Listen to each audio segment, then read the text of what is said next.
प्रश्न किया, बाबा धर्म संस्थापनार्थाय संभवामि युगे युगे,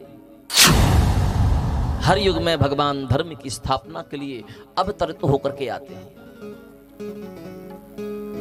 भगवान ने धर्म की स्थापना कर दी, लेकिन स्वाभाविक है कि धर्म की स्थापना करने के बाद भगवान को अपने परम धाम को तो जाना पड़ेगा। जब भगवान को परम धाम को जाना पड़ा तो धर्म तो अकेला रह गया। तो पर धर्म किसकी शरण में गया? धर्म का रक्षक कौन है? उस धर्म का सहायक कौन है? ये हमारे 6 प्रश्न हैं। हमारे इन 6 प्रश्नों का उत्तर दीजिए। सूत जी महाराज कहते हैं, महात्मन आपके 6 प्रश्नों ने तो संपूर्ण भागवत को प्रकट कर दिया। एक शब्द में तो आपके 6 प्रश्नों का उत्तर नहीं दे सकता, लेकिन ये 6 प्रश्नों में ही संपूर्ण भागवत समाहित है। तुम्हारे 6 प्रश्नों का उत्तर देने से पूर्व मैं पूज्य सुखदेव जी का ध्यान करना चाहूंगा। बोलिए सुखदेव कौन है? बोले जैसे ये 14 लोक है ना, भूरलोक, भुवरलोक, स्वरलोक, महरलोक, जनलोक, तपलोक, सत्यलोक, अतल, वितल, सुतल, तलातल, रसातल, महातल, पाताल लोक। ये 14 लोकों से ऊपर एक लोक और है, जिस लोक को गौलोक धाम कहा जाता है। और जो गौलोक धाम है ना, बड़ा सुंदर धाम है। गौलोक क्या है?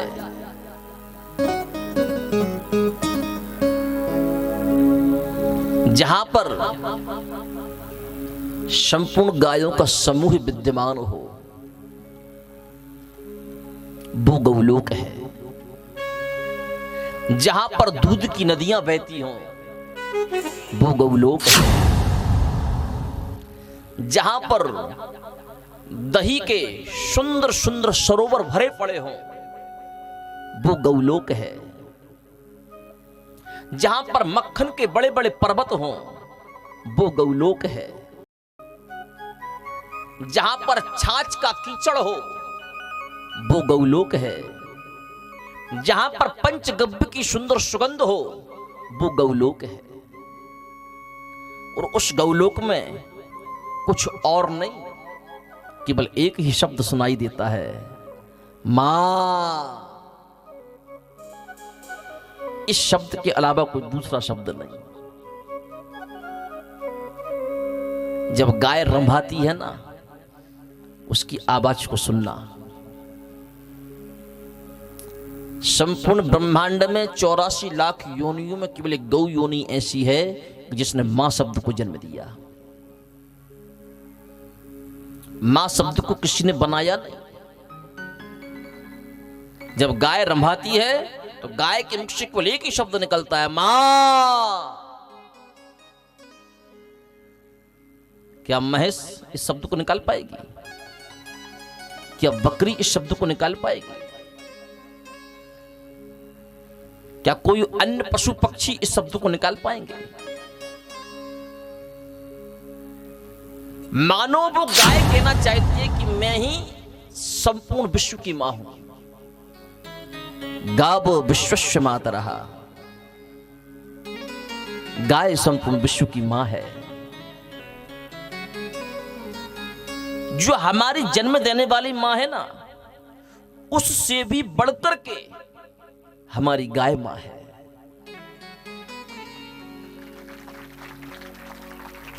जन्म देने वाली मां को तो स्वार्थ रहता है, और आपको कब तक दूध पिलाएगी?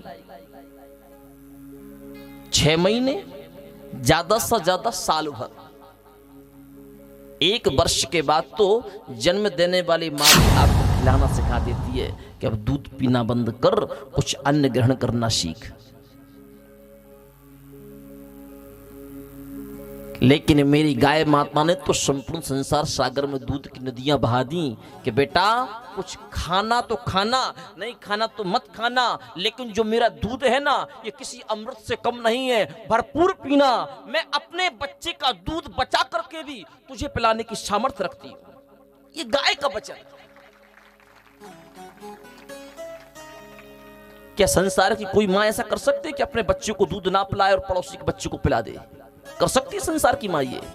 यदि ये क्षमता है तो केवल गाय मां के अंदर है।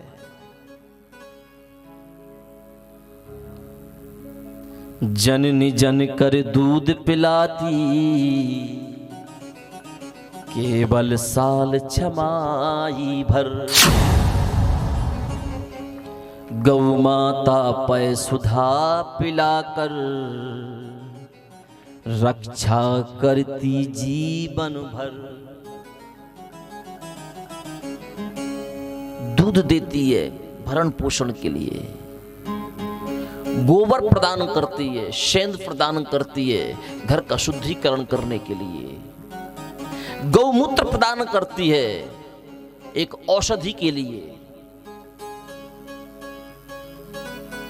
उसी दूध से आप दही बनाइए, उसी दूध से आप घी निकालिए।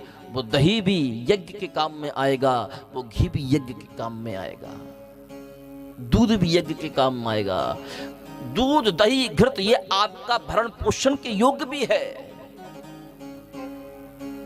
लेकिन हम लोग कितने कायर हो चुके हैं कि जिस मां ने अपने बच्चे का दूध बचा करके हमको पिलाया, और जब वही मां बूढ़ी हो गई, हमने 300 रुपए 400 रुपए 500 रुपए के लोभ लालच में वही बूढ़ी गाय को कसाई के हाथों दे दिया। उस बूढ़ी गाय के आंखों से भी आंसू निकलते हैं। बूढ़ी गाय भी कहती कि मुझे मत बेच, मैं तेरे किसी एक कोने में पड़ी रहूंगी। ना मुझे तेरी हरी घास की जरूरत है, ना मुझे तेरे चापर की जरूरत है, ना मुझे तेरी खली की जरूरत है। तू सूखा चारा भी डालेगा ना, उसमें भी मैं संतुष्ट बनी रहूंगी, पर तू मुझे किसी कसाई को मत बेच। 1 वर्ष का बच्चा रंभाता रहता है, रोता रहता है, कसाई उस बूढ़ी गाय को खींच करके ले जाते हैं, और व्यक्ति उन पैसों को अपने जेब में रख करके अपने आप को बड़ा सहनसा समझता है।